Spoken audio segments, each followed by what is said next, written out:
हमारी संस्कृति, हमारे संस्कार सदा रहे हमारे साथ। भारत के महान ग्रंथों और काव्यों का संपूर्ण संकलन। सब्सक्राइब करें तिलक। कई तरीके की एलईडी लाइट्स आपके घर और ऑफिस के लिए। GR LED lights, make India bright.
सेनापति, 2 दिन के अंदर अंदर हमारी सेना हिंदुस्तान के लिए कूच करेगी।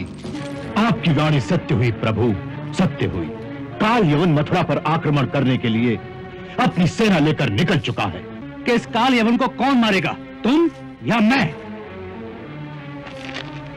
हम दोनों में से कोई भी उसे नहीं मार सकता। क्यों नहीं मार सकते? मैंने आपसे कहा था ना कि उसे किसी भी अस्त्र या शस्त्र से मारा नहीं जा सकता। न आपके हल से, न मेरे सुदर्शन चक्र से। देखो, भगवान शंकर के वरदान के अनुसार हम तो उसे मार नहीं सकते और ना ही युद्ध में उसे हराया जा सकता है। हाँ, फिर ये कि हमें किसी ऐसे पुरुष को ढूंढना चाहिए जो बिना युद्ध के ही उसे मार सके। और वो पुरुष मैंने ढूंढ लिया है। कौन है वो? महाराज मुचुकंद। मुचुकंद? मुचुकंद कौन? एक समय जब देवासुर संग्राम में देवता हार रहे थे, तो देवराज इंद्र ने देखा कि उस समय धरती पर इक्ष्वाकु वंश के एक राजा थे, महाराज मुचुकंद। वो परम प्रतापी और परम शूरवीर थे, जिससे वो इस धरती पर चक्रवर्ती सम्राट हो गए थे। जब इंद्र ने उनसे सहायता मांगी, तो उस महाप्रतापी राजा ने इंद्र की प्रार्थना को स्वीकार करके उस युद्ध में देवताओं की ओर से भाग लिया। महाराज मुचुकंद ने उस संग्राम में असुरों के साथ घोर संग्राम किया।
मानव है? हाँ, और इतना वीर? हाँ?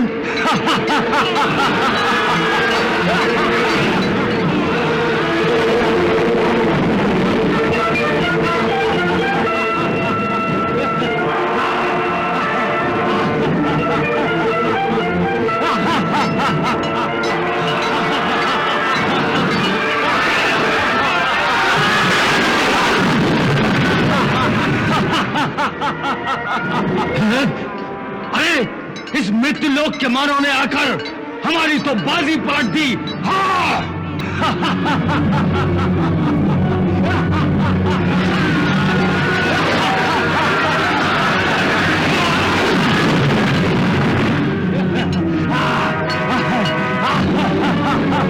इसके पास अवश्य ब्रह्मास्त्र होगा।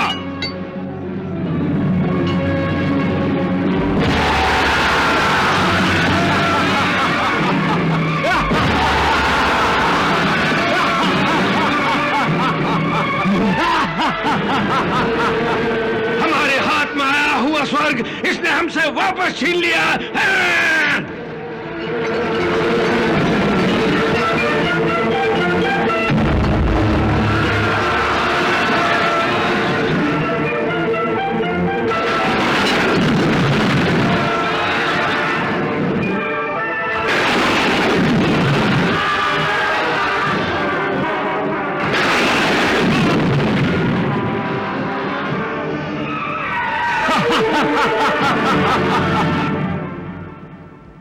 उस युद्ध में महाराज मुचुकन ने इतनी वीरता के साथ युद्ध किया कि असुर त्राही त्राही कर उठे। असुर सेना देवताओं का मुकाबला तो कर सकती थी, परंतु महाराज मुचुकन जैसे परम शूरवीर महारथी का मुकाबला असुर ना कर सके और अंततः वो पराजित होकर भाग गए। देवता महाराज मुचुकन से बड़े प्रसन्न थे। देवराज इंद्र ने उनकी बड़ी प्रशंसा की। महाराज मुचुकंद की, महाराज मुचुकंद की, महाराज मुचुकंद की, महाराज मुचुकंद की, महाराज मुचुकंद की, महाराज मुचुकंद की, महाराज मुचुकंद की, महाराज मुचुकंद की, महाराज मुचुकंद की। महाराज मुचुकंद,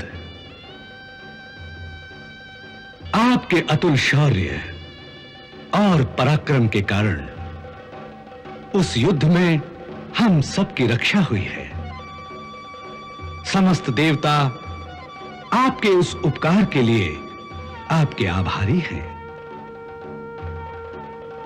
स्वर्गलोक में चारों ओर आपकी वीरता की प्रशंसा हो रही है।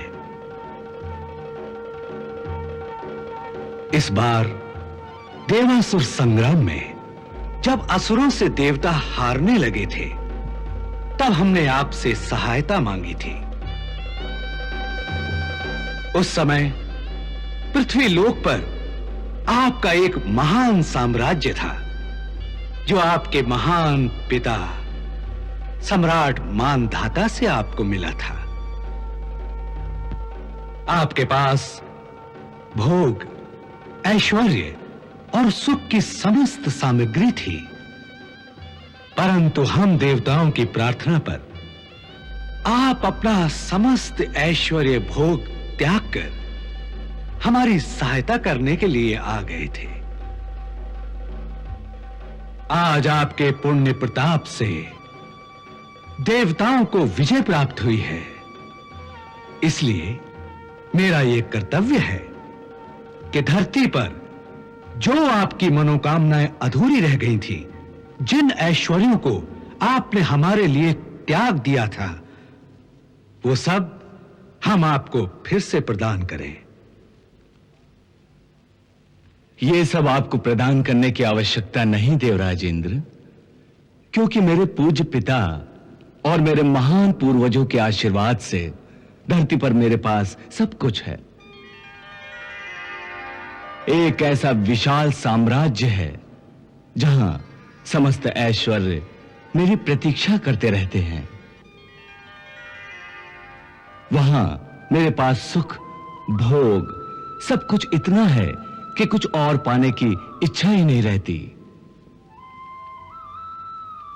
इसलिए यदि आप केवल मुझे धरती पर जाने की आज्ञा दें तो आपकी कृपा होगी। मैं आपकी जिस सेवा के लिए यहां आया था, मेरा वो कर्तव्य पूरा हो गया। अब आपको मेरी सहायता की आवश्यकता नहीं।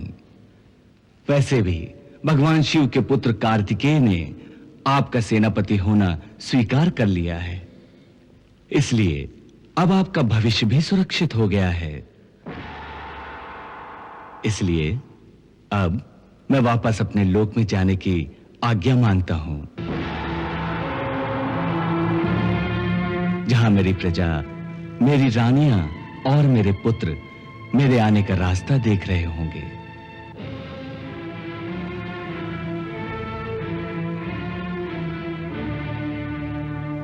हम आपको ये आज्ञा नहीं दे सकते महाराज। नहीं दे सकते? क्यों नहीं दे सकते? क्या मेरी सेवा में कोई कमी रह गई देवराज?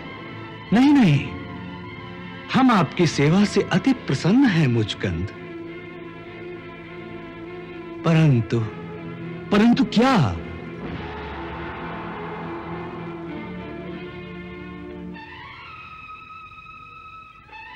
परंतु क्या देवराज?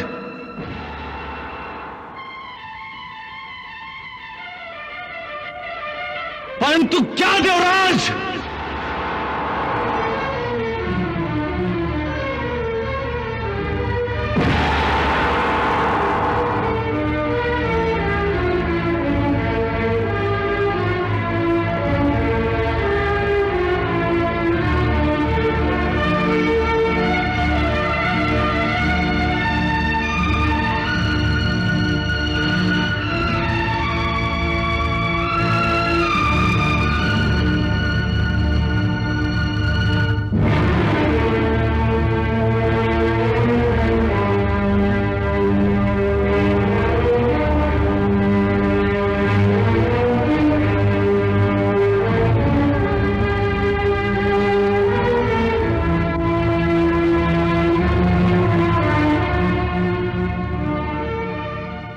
महाराज मुचकंद, वहां धरती पर इस समय आपका कोई नहीं रहा।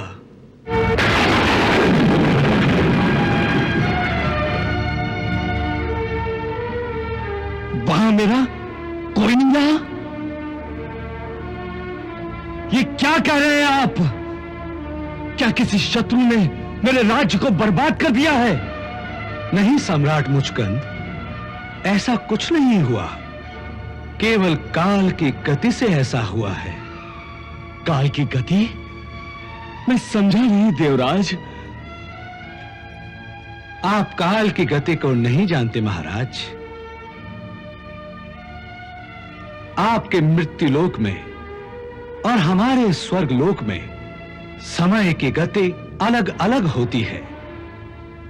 धरती पर समय की चाल बड़ी तेज होती है। इसलिए जब तक आप हमारे पास 1 वर्ष तक रहे हैं, इतने में धरती पर जैसे 1 युग बीत गया है। इतना समय बीत गया है वहां कि अब वहां न आपके पुत्र रहे हैं, न महारानियां, न प्रजा।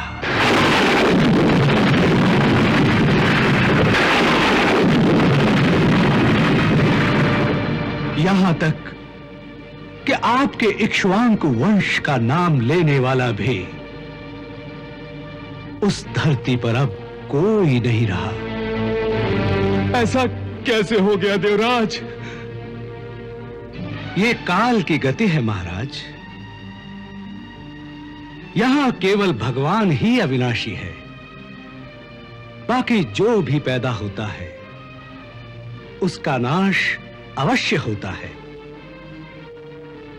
यहां तक कि हम देवता लोग भी नाशवान हैं। अपने अपने समय पर काल भगवान हम सबको अपना ग्रास बना लेंगे। मैं भी मर जाऊंगा तो मेरी जगह दूसरा इंद्र आ जाएगा।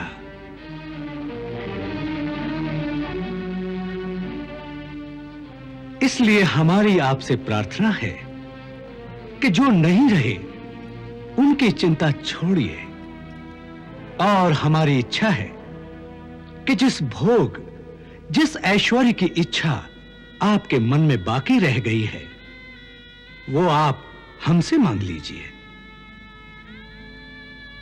हम आपकी इच्छा अनुसार आपको वर देना चाहते हैं। धन, काम, ऐश्वर्य, धर्म, अर्थ, जो चाहे वैसा ही वर हम आपको देंगे। केवल मोक्ष हम नहीं दे सकते, क्योंकि मोक्ष प्रदान करने की शक्ति केवल भगवान श्री हरि और भोलेनाथ शिव के ही पास है। बाकी हम सब कुछ दे सकते हैं। मांगिए, वर मांगिए महाराज, वर मांगिए महाराज।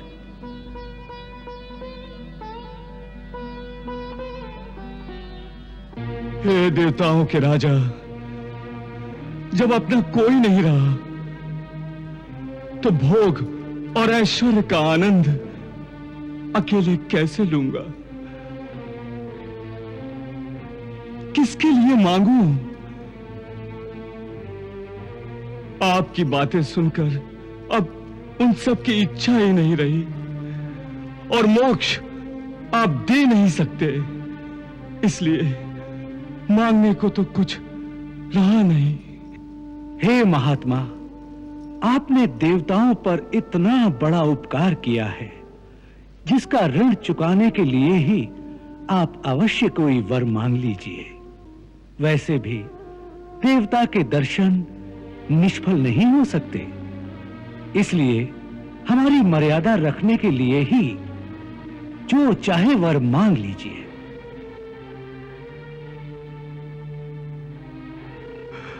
इस समय मुझे एक ही बात का आभास है कि मैं बहुत थक गया हूं। इतनी देर तक युद्ध करते करते मेरा ये शरीर बहुत थक गया है, इसलिए मैं अब सोना चाहता हूं, जी भर कर सोना चाहता हूं। इसलिए मुझे ऐसा वर दीजिए कि जब मैं सोऊं तो मेरी निंद्रा में कोई बाधा न डाले। बस यही वर दीजिए। तथास्तु, ऐसा ही होगा। आप किसी भी उचित गुप्त स्थान पर जाकर सो जाइए। मेरा वरदान है कि जो भी प्राणी आपको नींद में सोते से जगाएगा, उस पर आपकी दृष्टि पड़ते ही वो उसी क्षण भस्म हो जाएगा। तथास्तु।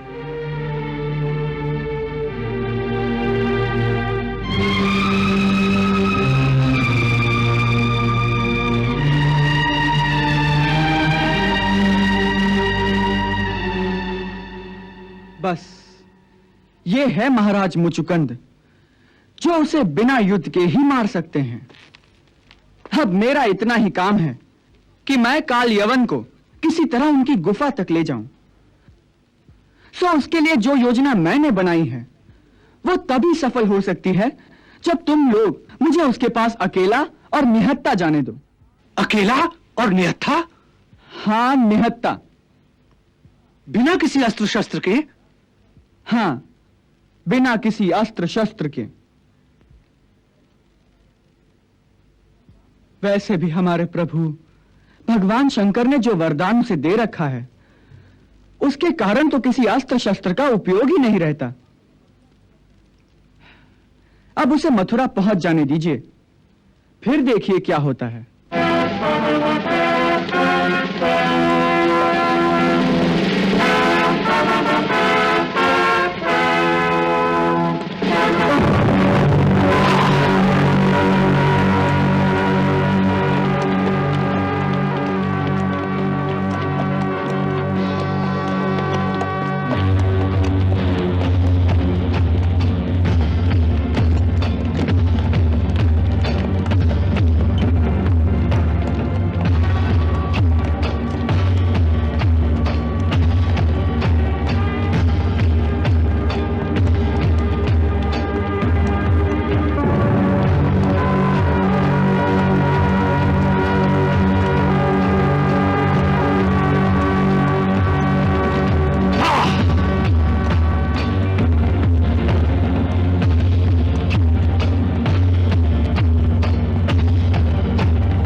सम्राट की जय हो। कहो सेनापति, क्या समाचार लाए हो? हमारा कोई दूत लौट कर आया कि नहीं? जी नहीं सम्राट, मैं इसलिए पूछने आया हूं कि आज सेना के लिए क्या आज्ञा है। आज आगे के लिए कूच होगा या कुछ दिन यही पड़ाव रहेगा? इसका उत्तर महाराज शल्य देंगे, क्योंकि इस समय हमारे पथप्रदर्शक महाराज शल्य हैं। सम्राट, मेरे मत के अनुसार अभी हमारी सेना का पड़ाव यहीं रहना चाहिए, क्योंकि जब तक हमें यह सूचना न मिल जाए कि काल यवन मथुरा के निकट पहुंच गया है, तब तक हमारे आगे बढ़ने से कोई लाभ नहीं होगा। मेरे दूत उसकी सेना के साथ साथ आ रहे हैं। जब वो उचित समझेंगे तब हमें तत्काल सूचना भेज देंगे। मेरे विचार में तब तक हमारा पड़ाव यहीं रहे तो अच्छा होगा। जो आज्ञा। परंतु इसका अर्थ यह नहीं कि सेना में आलस्य आ जाए। यदि एक सैनिक यह समझ ले कि लंबा विश्राम है तो वो सुस्ताने लगेंगे, इसलिए प्रत्येक दिन सेना को कूच करने के लिए तैयार रखा जाए, ताकि जिस क्षण कूच का नक्कारा बजे उसी क्षण सेना जाने के लिए तैयार रहे। जाओ। जो आज्ञा।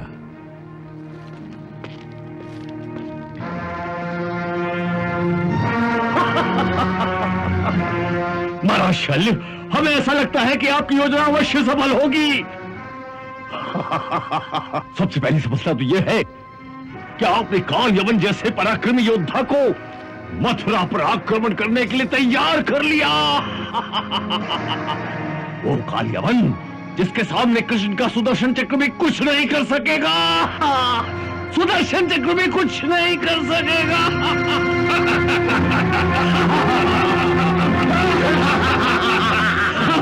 उन लोगों के चक्र और हल धरे के धरे रह जाएंगे। महाराज शल्य, अपने मित्र काल यवन से कहना कि जब वो कृष्ण और बलराम को परास्त कर ले तब उनका वध न करे, उन्हें बांधकर हमारे सामने लाए। हम अपने हाथों उन दोनों का सर काटना चाहते हैं। तभी हमारे प्रतिशोध की ज्वाला शांत होगी। महाराज शल्य, हमारे प्रतिशोध की ज्वाला शांत होगी।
नगर कोट के द्वार खोल दो, हमारा अपना दूत आया है।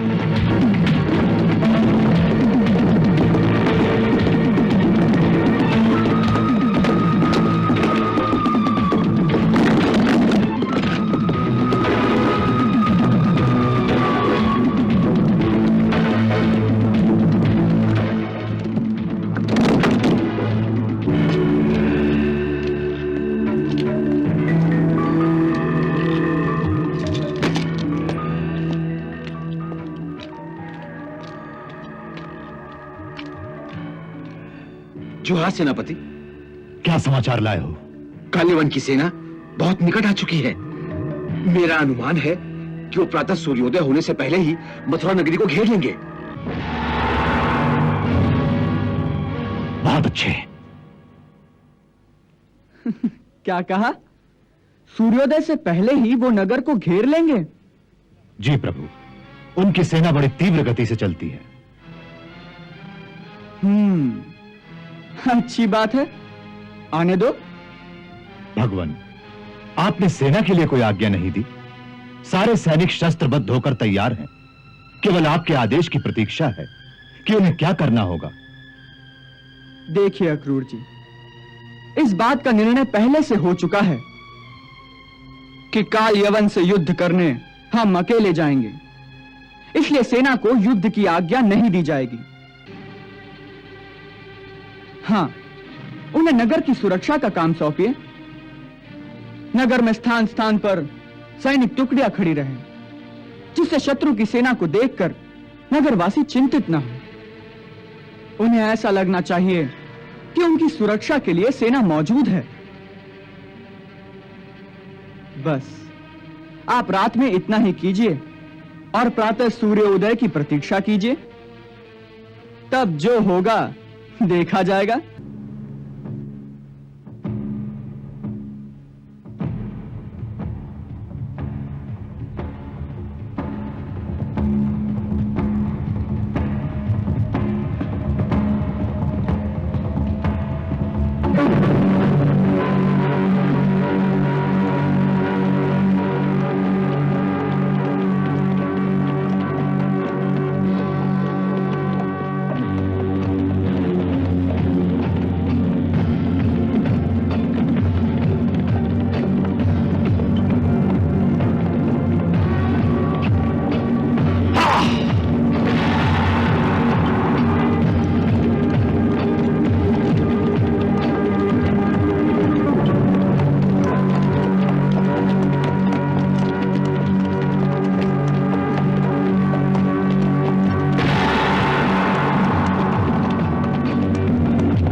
सेनापति महाराज, जो हुकुम। मथुरा नरेश के नाम संदेशा भेजो कि मलेच्छ नरेश काल यवन आपसे युद्ध करने की इच्छा से मथुरा के द्वार पे खड़ा है। हमें पूरी उम्मीद है कि आप अपने क्षत्रिय धर्म के अनुसार हमारी चुनौती को स्वीकार करके हमें अपने साथ युद्ध करने का आनंद प्रदान करेंगे। इसकी तैयारी के लिए हम आपको 1 दिन की मोहलत देते हैं। कल सुबह तक यदि आपने बाहर आकर हमारे साथ युद्ध नहीं किया तो हम समझेंगे कि आपने कायरों की भांति लड़े बिना ही हार मान ली है। तब हमारी सेना नगर द्वार को तोड़कर मथुरा में प्रवेश करेगी ताकि आपको बंदी बनाकर हमारे सामने पेश किया जाए। उसकी ये धृष्टता!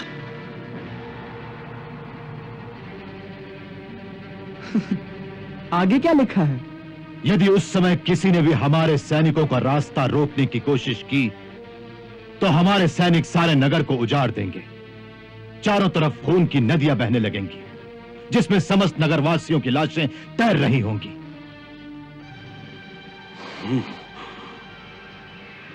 इस प्रकार मथुरा के बेगुनाह शहरियों को मरवाने से कोई लाभ नहीं होगा और ना हमें यह अच्छा लगेगा। इसलिए हमारा आपको यही मशवरा है कि या तो वीरों की भांति सेना के साथ नगर के बाहर आकर युद्ध करिए या फिर स्वयं नगर के बाहर आकर अपने आप को हमारे हवाले कर दीजिए।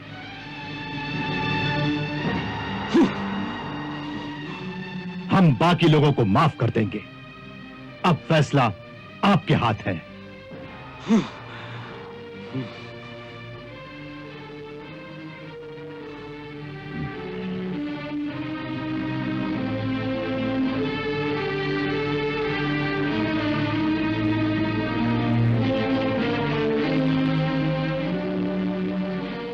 आप भी इसका उत्तर भेजिए।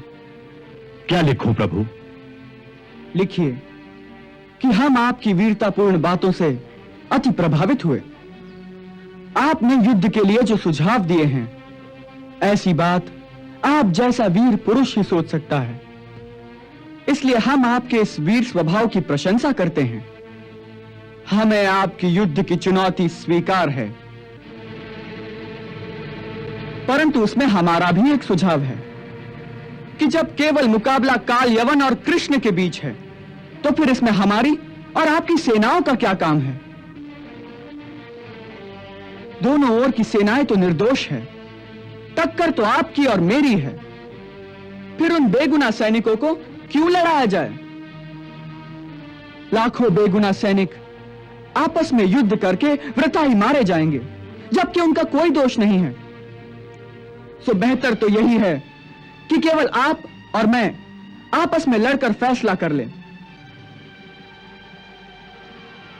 काल यवन और कृष्ण केवल दो प्रतिद्वंदी अकेले ही युद्ध करेंगे।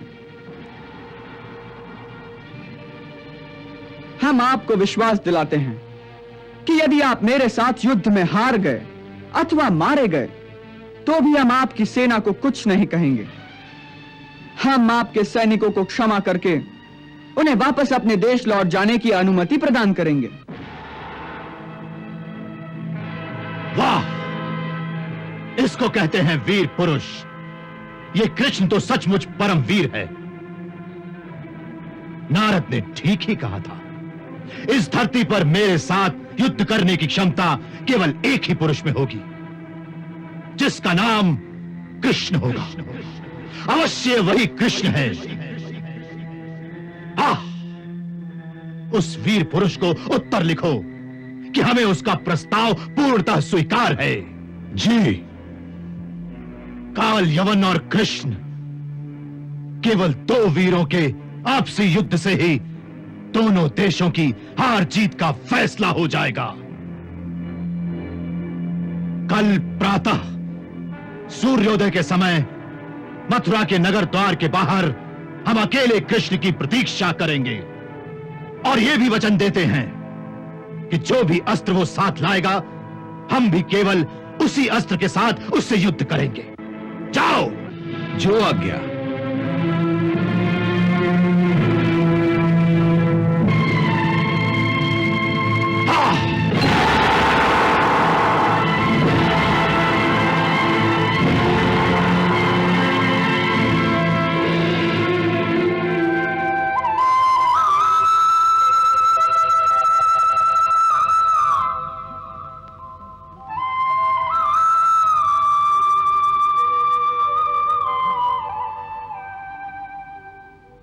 जपा कुसुम संकाशम काश्यपेयम महाज्योतिम तमोरिम सर्वपापघ्नम प्रणतोस्मि दिवाकरम।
के धनी हो, वादे के पक्के हो, ये वीरता की निशानी है।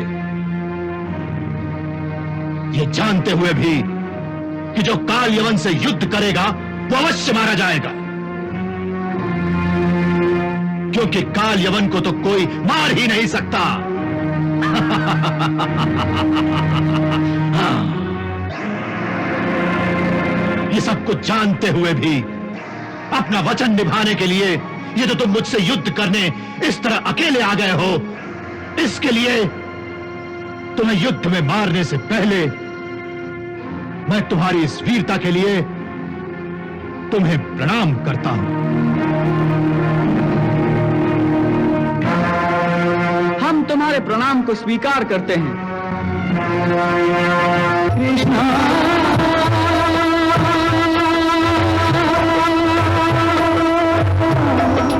हरे कृष्ण